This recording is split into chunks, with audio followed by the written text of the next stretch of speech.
Then that's exactly why many small businesses don't do it, partly because there is a very clear difference between sales and business development.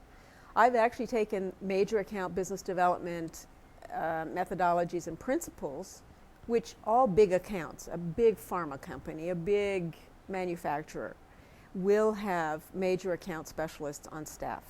I've scaled it back. But you can also see why I'm so popular with small and mid-sized firms. Because it's true, most mid-sized firms don't take the risk of going after a big firm, a big company as a client, partly because they know it's going to be a long sales cycle and it's going to be complex. And if they haven't lived inside of that environment themselves, and many consultants, by the way, come out of large firms. So they have some notion of how a decision gets approved inside of a large firm. Some notion, but they're not often a sales type. They're a subject matter Precisely. expert. Yeah. Precisely. And they don't like doing the sales and the business development and can be to them a smarmy experience. So when I work with business owners, I know that they are the subject matter experts. And in the process, the development process, which goes through many stages, if you think about a buying process for yourself, you don't wake up just one morning just because someone has knocked on your door with some new idea and say, well, yes, we should go out and see this.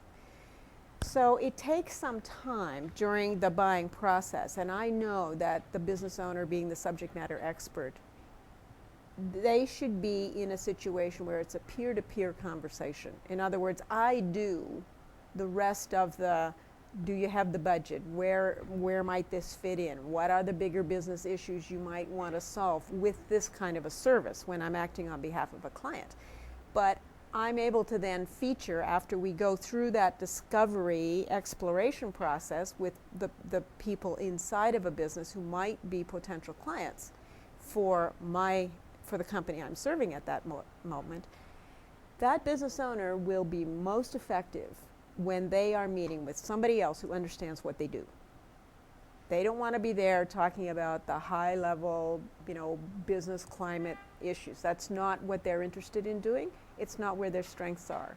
So matching them up at the right moment in the buying cycle, not the sales cycle, which is what we do, but the buying cycle on the other side of the table, matching that subject matter expert up with their in-house experts is where that's where the magic happens.